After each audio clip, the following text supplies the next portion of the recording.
The following is a Productions original series.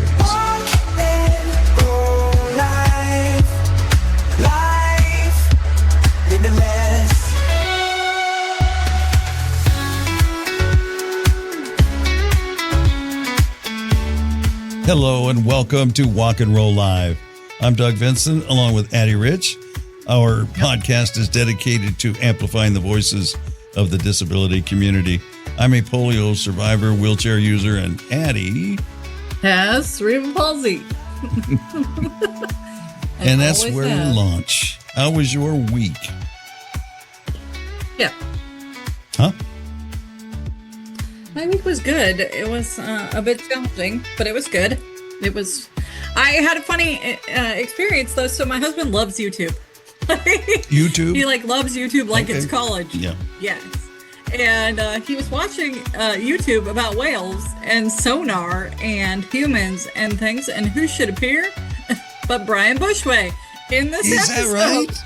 Oh, yeah. Very so they were nice. talking about, the guy was like a marine biologist that was explaining communications and like everything we've learned about whales and all this stuff. And then it's like the last 10 minutes of the show, he says, you know, humans can learn sonar, and they show Brian riding his bike, and I was doing something else. I like to play my game on my tablet while he does something. But I heard that, and I looked up and I said, wait a minute, back up. I think this guy's been on our podcast. Yeah. Nope. Lo and behold, it was a little blurb about Brian Bushway and him learning as a human to use the same echolocation that whales do. Just say it one more time. Lo and behold, there was a little blurb. Just say that. Oh, lo and behold, there was a little blurb about Brian Bushway. Beautiful. And did they interview him or just have a clip of him doing that?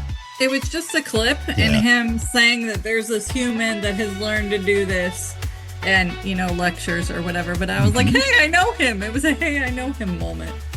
Brian Bushway, yes, look for him. He does a fascinating interview here on this program, if I must say so myself.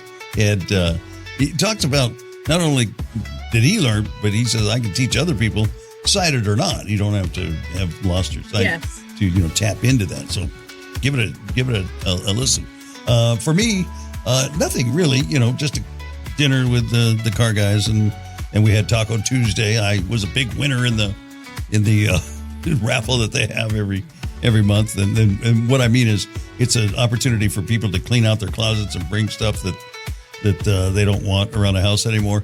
So I want a big envelope full of smaller envelopes full of unused birthday cards. Oh, amazing! Yeah, so it's kind of nice. So now I have an inventory of different kinds of cards if something comes up and I don't have the cards. Which I'm sure is not a new idea. Real organized people probably do that all the time. Yeah, I do. Or emergency preparedness. Yeah, there you go. There you go. Birthday. And then the rest of the week, I was just a hermit. I have not left the door in probably 3 or 4 days, literally. So I got to get out of here. So you're taking a page out of my book? Yeah, I think how it is. Yeah. And I've just felt no need to at all. Yeah, so I'm good here. Flying low is a good thing. Yeah. You got to get your energy up for your shenanigans, too. And my lollygagging. So, yeah. So, today we've got Neshama and Brandi. They're joining us from kind of through Work Power, but this is on their own, this particular interview. And we just wanted to bring them in, and we'll explain Work Power here in the next couple of weeks. They also have done an interview with us in the past, if you want to look it up. Interesting topic there too. But we wanted to bring them in because they both have invisible disabilities, and we wanted to get their take on it as we continue this conversation during August. So we'll take a quick break, find out some good stuff from Agyar Professional Training. At Agyar Professional Training, we know that your greatest asset is your team. Investing in their development, knowledge, and happiness is essential for your business's success and growth. To achieve new heights, it's important to hire intelligent, talented individuals and empower them to excel in their areas of strength and passion. UGYAR is committed to transforming your employees into happier, more productive, and fulfilled individuals. When your team thrives, your business prospers. Wise leaders understand that providing team members with opportunities to shine in their strengths unlocks untapped potential. Elevate your team with UGYAR professional training and witness the growth of your business. From the UGYAR Professional Training Studios, you're listening to Walk and Roll Live, Disability Stories. The morning light spills across the floor. I take a deep breath and think about what's ahead. Most days I'm moving without a hitch. Sometimes my body taps me on the shoulder and says, slow it down for a while. The day is mine. I got people I love and people who love me back. I get to chase what matters and laugh until I can't breathe. Some days I pause but I never stop. Life rolls on and I'm rolling with it. Welcome back to Walk and Roll Live, and we're going to start in our usual way. Get to know our guests. We have two today. We're fortunate enough to have two. Let's start with a brief self-introduction, your name, where you're from, and your disability. And let's start with Brandi. Hey, hi, my name is Brandi, and I have a rare nerve disorder. My nerves degenerate over time. I'm also hard of hearing. I have learning disabilities, and I process things a lot slower. So it takes me a long time to learn some things. And also fibromyalgia. Well, thank you, Brandi. Appreciate it. And Neshama. Hi, I'm Neshama. I have autism spectrum disorder, sensory processing disorder, so it's harder for me to deal with certain types of sensory stimuli, and panic disorder. And I am from Southern California. All right. Welcome. Welcome to both of you. Addie is here as well. The fruit salad has arrived. We are all a big mix today. Yeah. So, well, we explained before we came on, but I'll reiterate for our audiences. All this month, it's Invisible Disabilities Month. So we've had a number of guests on, and we continue that today, talking about not only their disabilities and getting to learn about that, but also to kind of get some perspective on their experiences when people can't see the disability and it's not immediately apparent, and what that causes in their lives. Some probably the nicest way to put it is some awkward moments, and I'm sure there's it gets even worse than that. So we want to talk about that a little bit. Again, let's start with Brandi and maybe just we got what your disorders or conditions are, but how does that kind of play out in your day-to-day life? What does that mean? So in my day-to-day life, one thing is, so I can't walk long distances, and I can't stand for long periods of time. And so, when I am transported, I do use a placard. And so, I've also had it sometimes too, people, you shouldn't be parking there. Why are you parking there? And, and I'll explain. And, they still, they still don't understand. And then, also too, and I get this a lot with any type of doctor's appointments, and also just kind of just people in general, when I'll ask, can you explain something again? Or if I have a question, I'll tell them that I have disabilities. and I need extra help, or, I need you to explain it a different way, I always get met with, well, you look normal. Yeah, well, no, you don't. You don't have any disabilities, and I'll tell them, well, I do, it's, and I'll try to explain what, in detail of what they are. And I still get met, well, if you really tried, you could do it, and it's just also just, some days it's just really frustrating. Oh, yeah, it's gotta be exhausting. Yeah.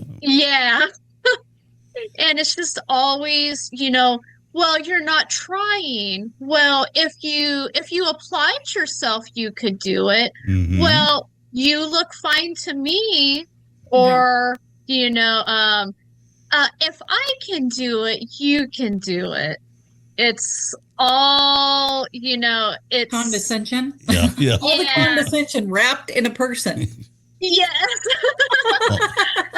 And it's like every day, based on assumptions. Yeah. You're like, okay, I'll trade you. Let's trade. And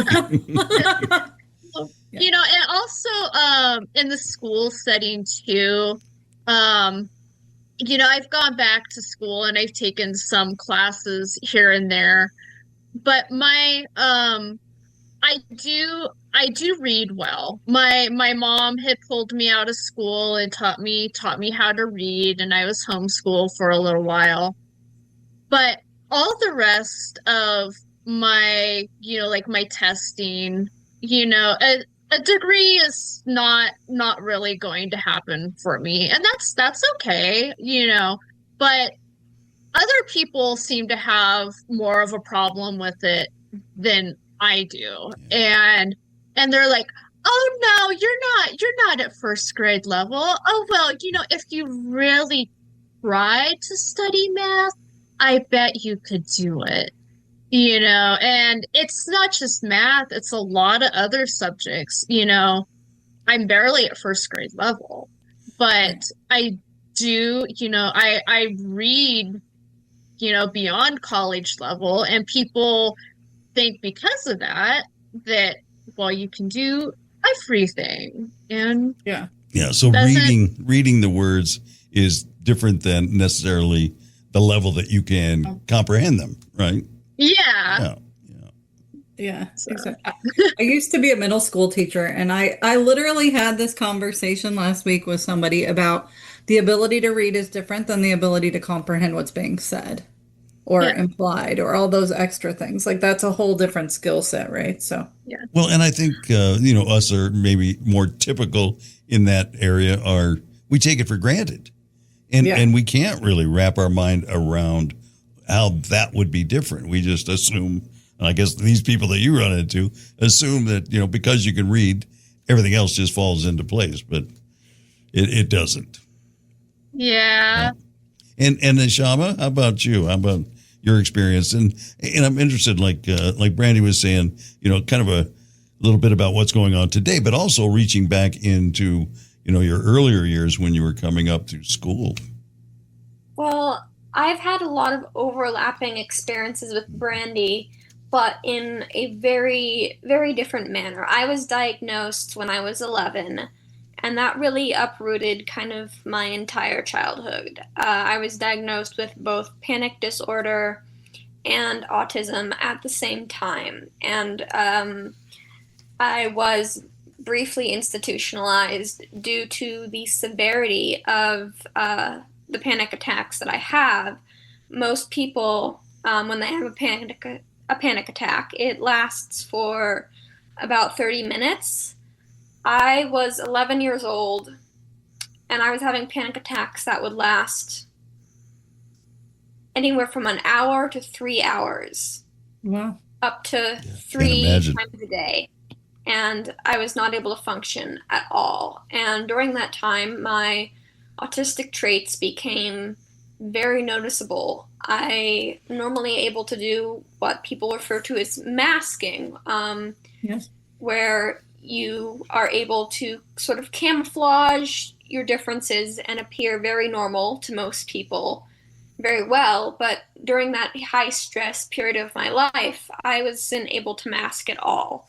And so that led to both diagnoses happening simultaneously. And in a way, I didn't really have a childhood, because most of my childhood, from very early preteen years to mid-teens, was spent managing my anxiety and my diagnoses and trying to just get through the school system. And the thing with me and academics, reaching back to that subject, is that I am incredibly academically talented. When I was 11, when all of this was going down, I could read beyond a college level.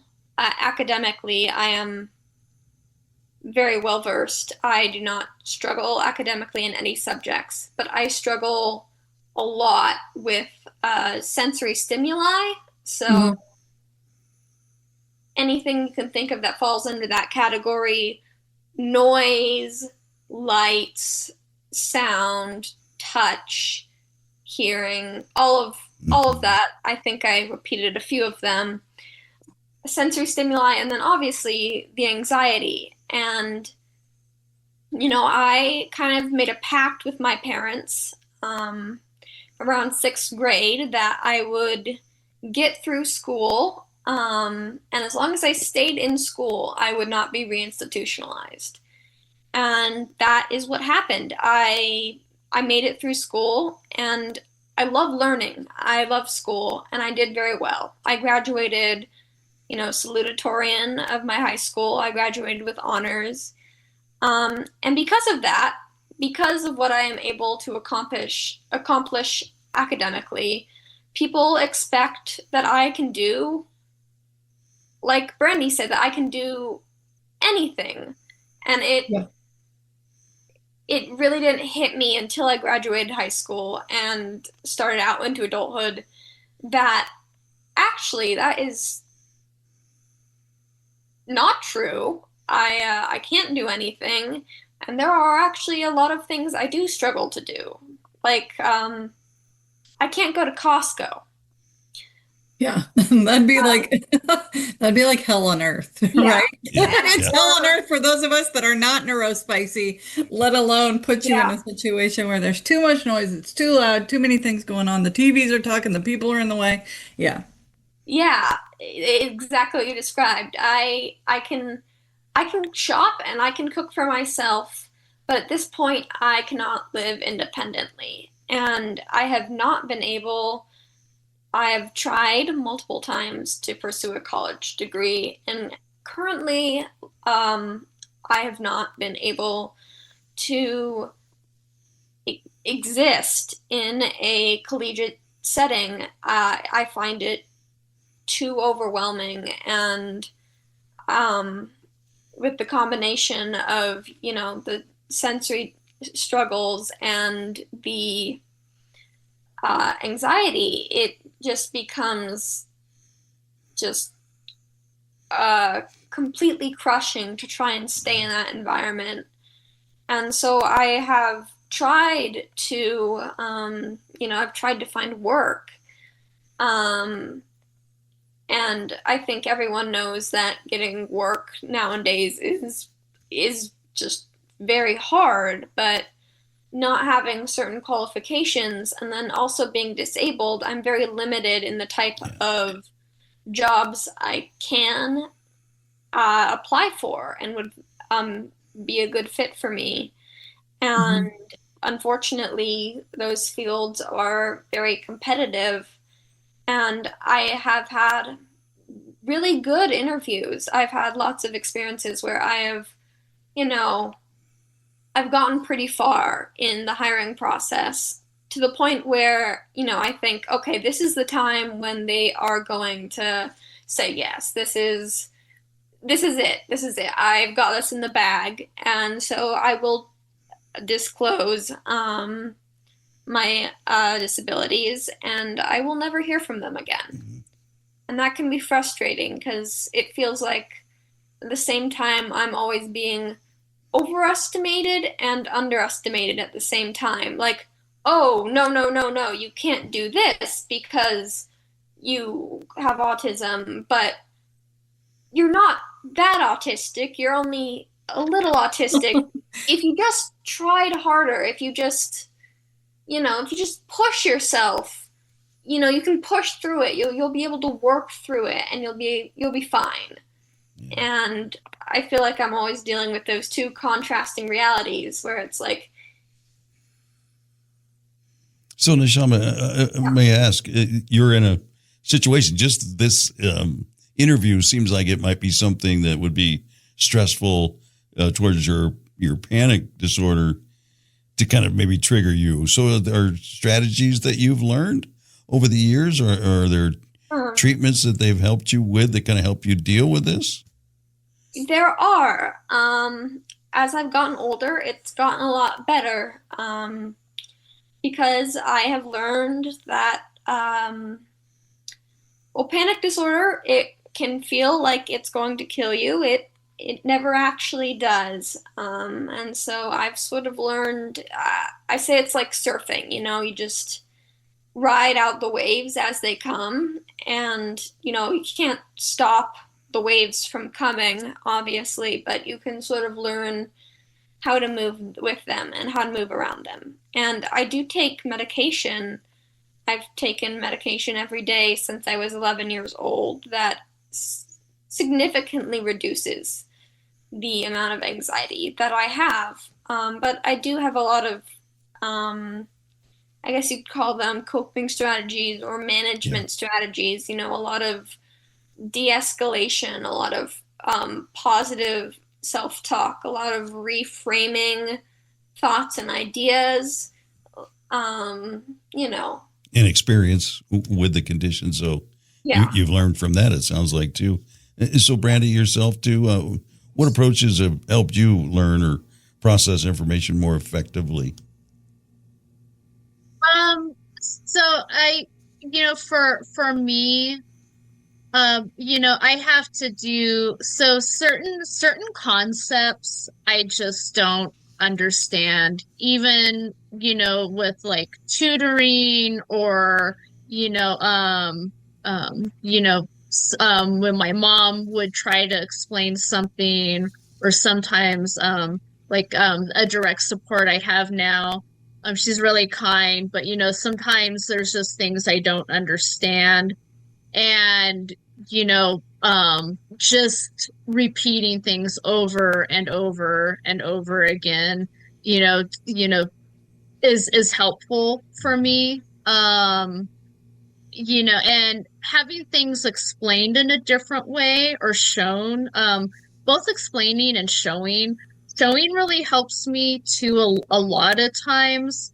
If you want me to put something, so this would be something that would really frustrate my mom. And it was nothing that I ever did on purpose. I just didn't understand. So, she would tell me, like, okay, I want you to put this back. And she would tell me, put it back this way. And so she would be like, no, turn it. So I would turn it. It's like, no, not that way. And so, I would go through all of the different ways, and it was never the right way. And, she'd ask me, she goes, are you doing this on purpose? And I'm like, no.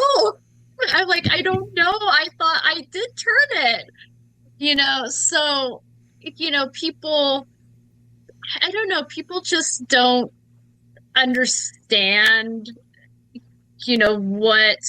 what it is that you need. And sometimes, even though when you tell them, they're still not understanding, or they don't want to be helpful too. Also being hard of hearing, I really struggle a lot. And I've gotten to the point now where if I'm maybe ordering coffee, or if I'm somewhere, and I'll ask them to speak up, and they cover their mouth and they drop their voice, I just leave. Before, I would, always try and be like, can you please speak up? Can you please not cover your mouth? Now, to me, it's just not worth it. Good for you. Good for you. And I'll leave. I carry a notepad with me too. Not very many people sign. That's another kind of interesting aspect I've encountered is I'm learning to sign, but because I've learned to sign late in life, I don't really fit in either world. And so, I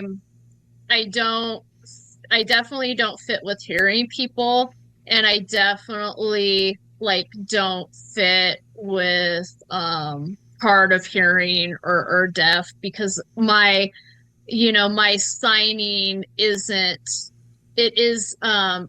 though I'm learning ASL, it's not up to the precise standards of what this community thinks it should be. So it's I don't really fit in anywhere. That's unkind. I mean, you're learning. Gee. You're like, I'm trying. I am trying, people. Yeah. I was thinking Addie, with her background as being a teacher, probably has some interesting perspectives and some good questions on this. Yeah, I was like, as you're speaking, I'm like, okay, she's a kinesthetic learner. I can't help it. My brain goes to Teacherville. And also, I want to hug both of you, because I'm like, oh my gosh, I have the mama bear in me that even though I don't have kids, I want to protect everybody. And I want to be like, oh, that people are rude. Let's leave. You know what I mean? We become like a crowd that I just want to hug you and be like, you're doing your best. And it's good enough for this version of life. And I think people don't. It's so easy to say oh, well, you can just try harder. No, you cannot. You go try harder at the hardest thing for you and tell you that again. I hate discompassionate people so much. Yeah. Well, I've been with my disability, and it's visible, for get close to 70 years. And most of that 70 years, there's been a conversation around, public service announcements about, how to approach people with disabilities and be kind and all those things. And with all those years of doing that, this is all and I hear stories like you guys, it's like, really? I mean, it's no different than it was decades and decades ago. You'd think we do better by now, right? And then as you're describing, both of your experiences, I'm thinking, I'm sure it's different now than it was when you were a child, because now you're adults and the expectations are higher. That's exactly what I was going to say. Right, an expectation of an adult body is far different than a child body. People don't. It's a certain level of compassion doesn't allow for any little behavior if you come in a big container. And so I'm sure for you guys, it's funny to say, but I kind of feel like you, Doug, that it's maybe easier for us because we wear it literally on the outside. Whereas there's all these, preconceived notions in our own ways of oh, she can't do that. But at the same time, you guys have the double-edged sword of why are they being so lazy, or they can't do that? It's a preconceived notion that they can do something, even in the face of them saying, no, it's the reverse and just as damaging. So I'm going to rewind you guys though, because I'm curious. When you were younger, obviously, because Neshama, it wasn't until you were 11 that really things kind of took off. So were there signs as you guys were younger that things were different? Whoever wants to go first. For me, yes, I would say so. But no one in my family knew where to look. It was I was born in the early 2000s. So it was the 2010s, I guess, when most of my early childhood happened, or before that, I guess, just the 2000s. 2000s, yeah. 2000s, 2010s. And, people didn't, there really wasn't a lot of resources out there on what autism looked like, except for a severe presentation of autism was really Right. what the only thing most people knew to look for. And so everyone saw me as weird. Yeah. Not trying to be rude. They just did. I mean, You're quirky. I was weird and I was quirky and, I was a genius. I was brilliant. But I'd come home from school and I'd get these report cards, teachers send home, you were a teacher, these cards on, how students are doing. And as soon as kindergarten, I would, come home with cards that said, academically brilliant, pleasure to have in class, seems to struggle socially, doesn't have many friends. And for years, we all knew I was different, but no one knew why. And did you feel that yourself? Like, did you notice that you didn't have friends and people overstimulated you? Like, did you already notice that if it wasn't written on the card? Yeah, I knew that. I tried. I've tried very hard to make friends, and I had some close friends in childhood. But I could never really ever seem to make more than one or two good friends. And the other kids just didn't seem to get me. I was always the odd one out. And, more often than not, I would be on the playground and all the other kids would be doing, I don't know, they'd be playing dodgeball or something. And I would be over creating roly-poly houses with sticks under the trees because no one wanted to play with me, and I wasn't particularly interested in playing with any of them. And, feeling was mutual. Right? Yeah, feeling was mutual, but it was also incredibly lonely. Yeah. And it's honestly only gotten lonelier as I've moved into adulthood because, I'm still a young adult. I'm still just barely out of my teens, but once you hit that magic number, once you hit 18, people are no longer, or even before that, once you hit your teens, your parents can't really set up play dates for you anymore. They can't force you to go spend time with people. And so I have to work really hard and step outside of my comfort zone and just put myself in situations where I'm dealing with complete strangers just over and over and over again, and hoping that something clicks and that I meet some other person who is willing to understand me or sees the world in a similar way that I do. And it's uncomfortable and it's exhausting, and I wouldn't go far to say as I hate it, but it's really difficult, and it's really isolating to feel like you never fit in anywhere, no matter how hard you try. Yeah.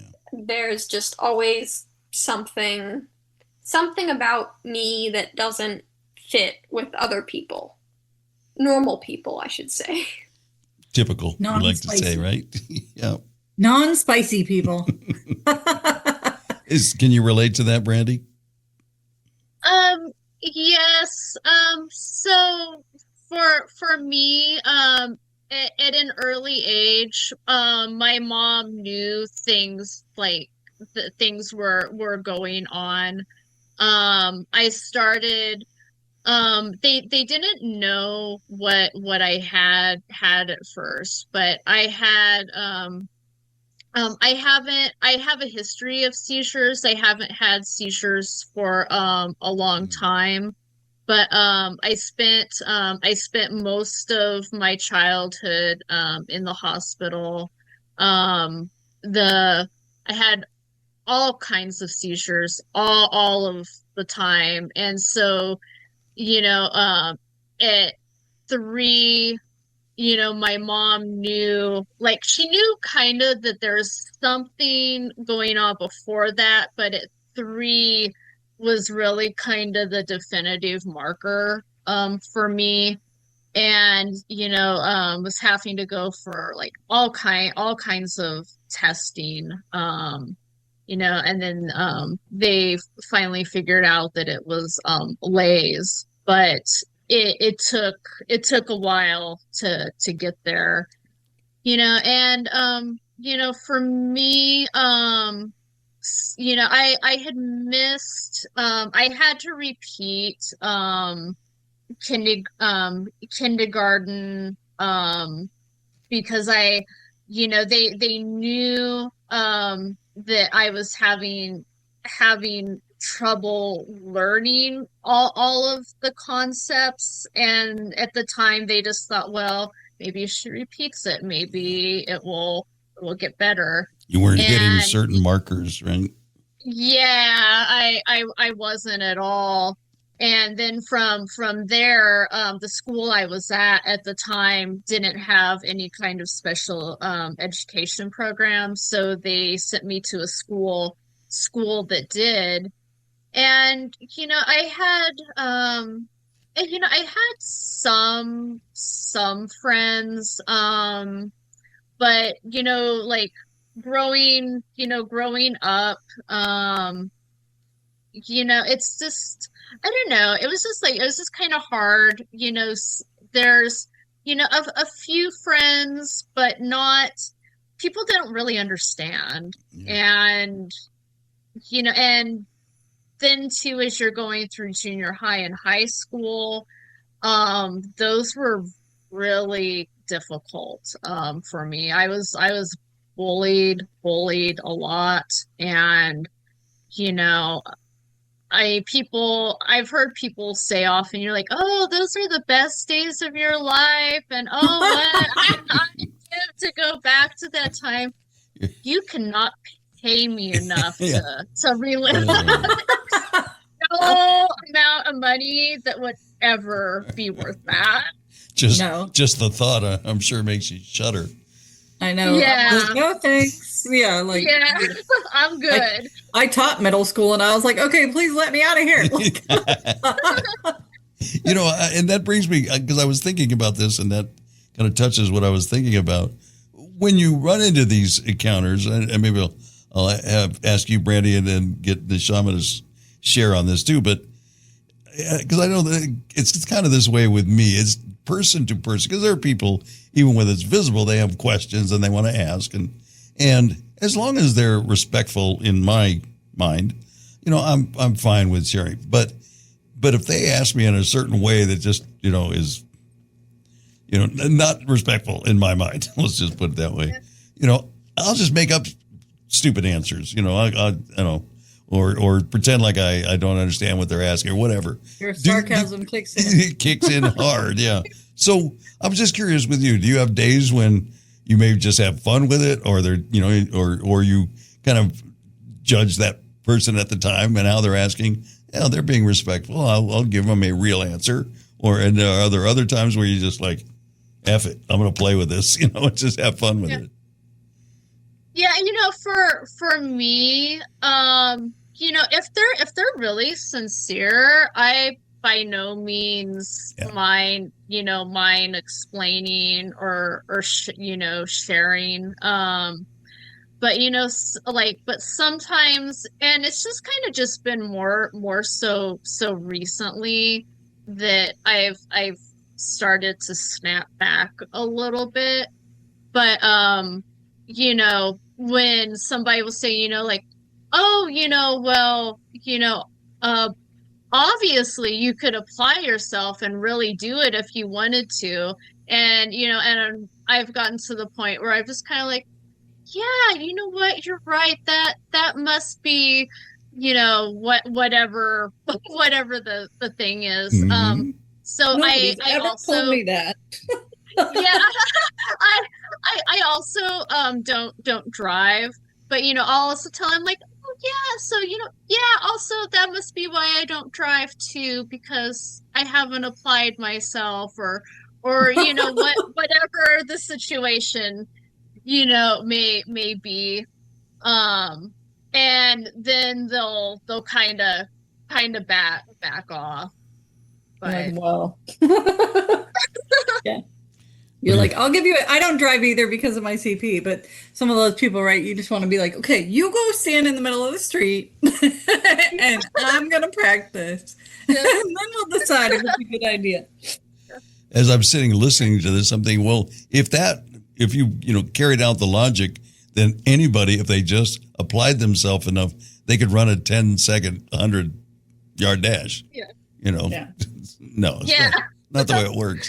So what are your thoughts, Neshama? Well, for me, because my disability is both of my disabilities, all three of them, are invisible. Really, the only sign when I'm out in public there is maybe something different about me is the fact that I wear noise canceling headphones. But for someone my age in their early 20s, seeing a person wearing headphones out in public is not something that most people would stop and be like, oh, that's a disability aid. Right? Yeah. They're just like, oh, it's another teenager that doesn't want to, or young adult, I guess. It's another young person who's out of touch with the world and just doesn't want to pay attention, Yeah. Or they're just listening to music, however people interpret it, they usually don't interpret it as a sign of there being anything else going on underlying that. And most of the time I spend with people is brief interactions, checking out groceries at the grocery store, saying hi to someone when I'm walking my dogs. It never really gets to the point where it scrapes deep enough that people ever really, it occurs to them to even have questions. And I would say the one exception to that is that I'm a part of a dojo. I'm a martial artist. And in my dojo, it's not like a widely known, well-known fact that I have these challenges in the way that you could ask one of my dojo members, hey, what's Neshama's disability? And they would tell you, oh, Neshama has autism and panic disorder. But they do understand that I have challenges. They just don't necessarily understand what those challenges are. Mm-hmm. But for the most part, they're very accommodating. For the most part. Yeah, I don't think we're ever going to get to 100%. Yeah. There's always going to be those folks. I would say that it's very rare that I run into someone who asks questions in a rude manner, because I just don't put myself in that situation a whole lot. But there are times when I do get frustrated that, like, I can explain to somebody, it seems like, 100 times what specifically my struggles are, and they still don't get it. Even my own family members, if I'm being honest. And there are times where, I'll joke about it with my mom or my dad, where I'm like, well, maybe if I just told them that I have a disorder that affects my entire nervous system and the neural pathways in my brain, they'd finally get it, because what I just said is entirely true. Panic disorder affects the entire nervous system, and autism is a difference in the neurons and the neural pathways in the brain. So in that sense, it is physical. It's not just on my head, which some people seem to think it is. It is a physical part of me, but it is very much on the inside. Yeah. But I'd say, as far as getting snappy with folks, a little dark humor with my family is about as far as I go. Yeah, I can understand that. Yeah. So I'm nosy. So now that you talked about your dojo, what do you find that martial arts does for your disorders? And like, does it calm your mind? Is it good for your body? Like, what led you there and made you say, "Hey, I'm gonna try this"? Well, my mom is a second-degree black belt, Okay. and she's been training my entire life. And everyone at the dojo, it's kind of funny, but everyone at the dojo either has some traits of neurodivergence or is in some way neurodivergent, whether it be autism or ADHD um, or we have a number of folks that have other types of invisible disabilities, like Crohn's disease or different types of arthritis. And so in that sense, it's a very welcoming community because everyone kind of understands what it's like to be different, even though we're all different in a different way. But it's also taught me to be very grounded in my body and my physical experience in a way that nothing else has really ever done for me, which is incredibly soothing for my anxiety to just be fully in my body, if that makes any sense. So it does a lot of things for me. It provides me a sense of community with people who understand, at least to an extent, what my challenges are and can relate to that. And it helps me, it helps me be more embodied, helps me learn to be calmer, and it helps me learn to be more confident because confidence is something I've always struggled with. Very much in part to, fears and doubts about myself because I'm disabled. But when you are taking a strike to the head, you kind of have to be confident. Right. And so React now. Yeah. yes. And so I've learned how to embody calm and confidence through martial arts, and it's given me a way to connect with people that doesn't necessarily need to involve words or talking or typical social interaction, because everything that's happening between you is happening physically on the mat. It's a flow of energy. Yeah, it's the flow of energy. Exactly. I understand. That's why I asked that question. Yeah. I thought it's perfect. Got a great answer out of You that. have found that. So I want to jump in here and No. no, okay. No, but Yes, go ahead. What I want to say is that in the course of this show, we talk about the difficult parts of people's lives and especially when they come at a overnight or within a second of time, they go from being the old person to the new person, and they have to make that transition and all those things that come along with it. And what we really try hard not to do is just make it sound like we're just complaining about our lives. And I don't think we do, but we give everybody an opportunity to kind of set the framework of that's what our lives are, unvarnished. This is what it is. We don't talk about it all the time. We go about our lives in, for the most part, a very positive way, but this is what we're going through on the inside and all that.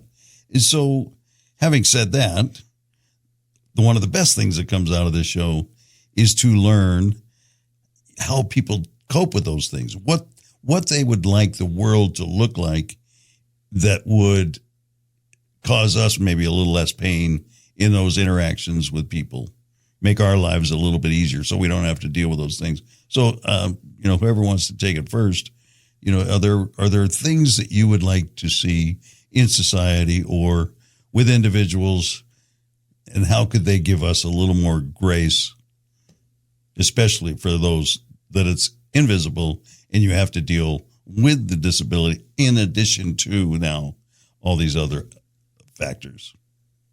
Um, I know, I know it might seem sort of trite to say this, but there is that saying, you never know what another person is going through. Yep. And I have found through my own lived experience and the lived experience of those who I have been lucky enough to call friends that this is a deeply true statement. You never know what someone's going through. No matter what their life looks like on the outside, there's always something going on the inside. And so I try and go through my life with as much grace as possible. If I'm driving on the freeway and someone is before me is driving, Yeah. say 10 miles below the speed limit, I don't want to get honk and get angry at them because I know that sometimes I drive 10 miles below the speed limit. Sometimes often. Sometimes I have panic attacks when I'm driving and people honking scares me. And so there are always situations where I find things that I could be frustrated about or I could get angry about. And instead I think they could be having they could be living a very similar reality to what I'm living, or they could be having an adjacent experience. I don't know what's going on for them, but me being not the nicest person, me being rude isn't going to help them, and it's not going to make their day better. So if I can just accommodate them and have empathy for whatever they're going through, it makes all of our lives better. And that's something I wish everyone would do. Yeah, I have a little game that I play when I'm driving. In those situations, I try to, in my mind, make up those situations that might be going on in their life that would bring them to do some of the things that they're doing that may irritate me. But I'm like, well, maybe this is what they're going through. Or, they just came from getting a diagnosis about something, or they learned about a family member that's not doing well, whatever it is, and it kind of helps you put it all in perspective. So what do you think, Brandi? Is there anything that kind of helps you or you'd like to see that might help? I think one of the things is like when somebody says I have a disability, listen to them. That might be a good one. Right? Yeah, that I think definitely that, that would be very, very helpful. For me, I try, sometimes, you just have to get through the day. But when you have people that recognize, because like sometimes, and I find that it's more with people that they recognize even before you just, I've disclosed anything, they'll recognize that, even though, almost all of mine are invisible, they'll recognize that there's something different, and they'll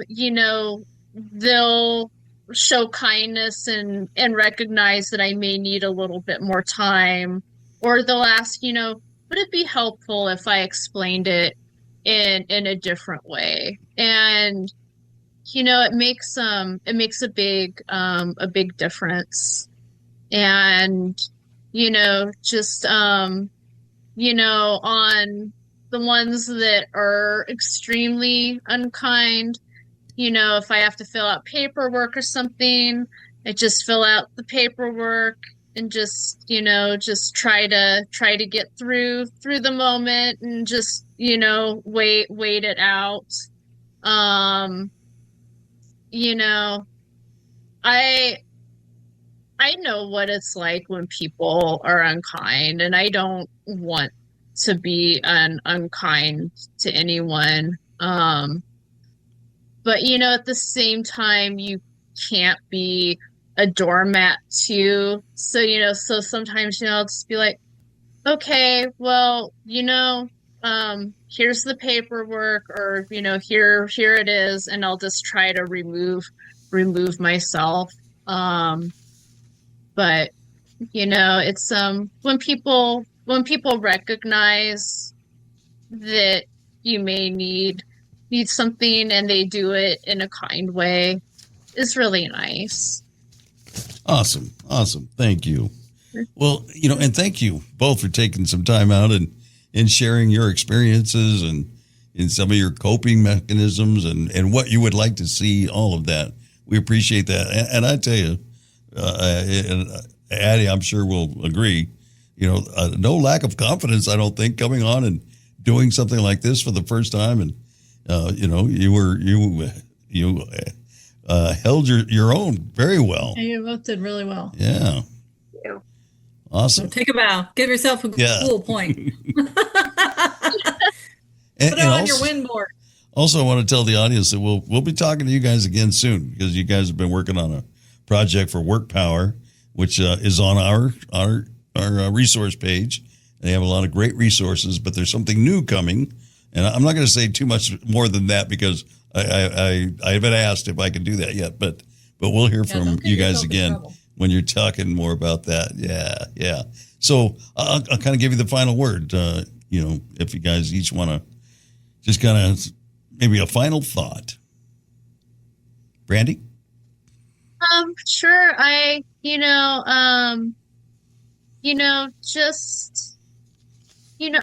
think it's important, just, you don't have to treat anyone differently. Just, just be kind and, patient with, all that you encounter, and if if the timing is right and you can learn about somebody's disability, that's a nice thing too. And, you may make a friend or an ally for the community. And that's a really nice thing. Oh, I like that. How about you, Neshama?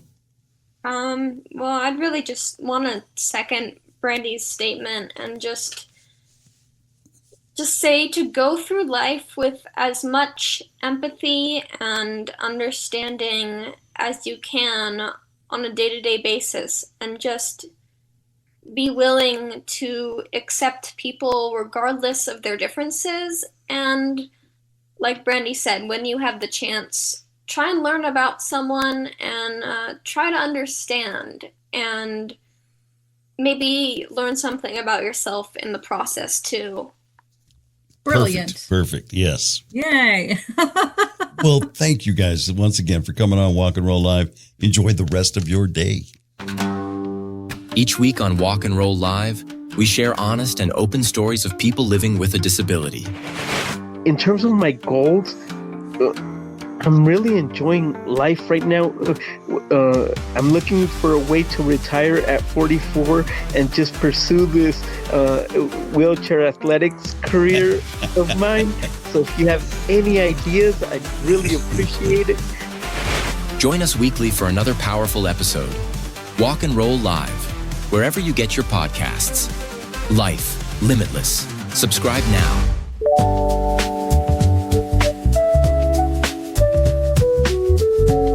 From the Ugyar Professional Training Studios, you're listening to Walk and Roll Live, Disability Stories. And we are back. Brandi has been on with us before. That was the first time with Neshama. Nice to have them here to talk about the subject we've been talking about all during August, those invisible disabilities. Now, I know you loved it.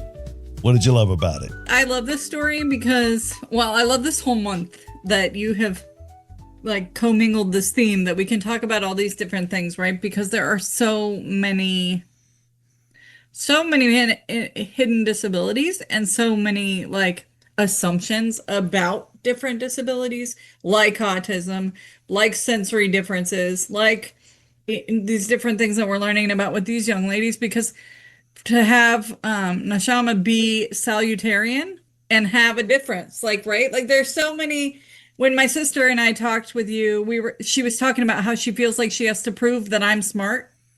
So it shows you like that is such a theme. I always like to say that like disabilities are like salad because we're all so different.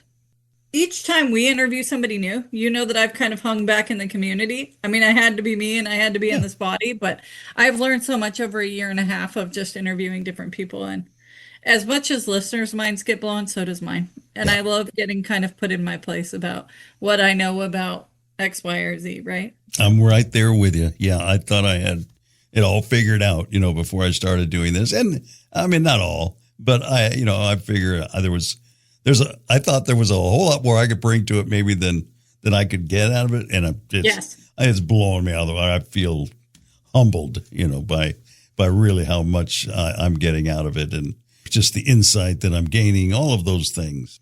And this month, it's our privilege to sit at these. Yeah, and if we don't get anything out of this, to come of this other than just that this goes on, and maybe people can be a little bit more open-minded and be a little bit more aware, and because I never want what we do here to sound like we're complaining, because all of these people we've talked to, trust me. If you were to be around them in their day-to-day life, all of these things we talk about probably would never come up, because these people are strong people, they're independent people, and all of that. This is just a venue where we can have that conversation so people can understand what our day-to-day lives can be sometimes. And we would that's all we ask for.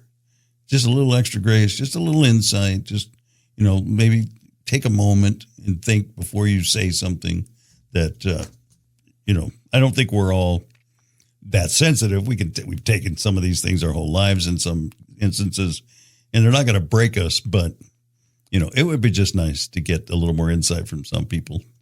And as we've seen, like you just said, we don't all sit around and fixate on how we're different. Like that is not how we live. No guests that I've met. It's like, this is my identity. We brought them here and said, tell us about this part of you. It's a minute thing in how we go on and are presented in the world. Yeah. So it's just an opportunity to like dispel some of those myths and to sit down. It's a calculated conversation that makes it sometimes feel like maybe it's the identity, and that's not the case. Yeah, I think the folks that have been disabled for longer periods of time can be a bit of a mentor to the people who are newer, that they're struggling with some of these things. It's not easy, especially if you come to disability later in life, you get a diagnosis of MS, or, you have a spinal cord injury, and then overnight, your whole world is upside down. And if you can get some insight, hopefully the conversation brings some understanding. Thank you for listening and taking part in all of this with us. We appreciate it. We have one more week that we're going to talk to another guest, Jen Lario. She was on before, and if you want to give her episode, if you haven't so far, give it a listen to kind of get the context for what we're going to talk about with her. It was on January 21st of this year, if you want to check that out. Added a bunch of new resources to our resource page, a bunch of new events. There's some great events that are coming up.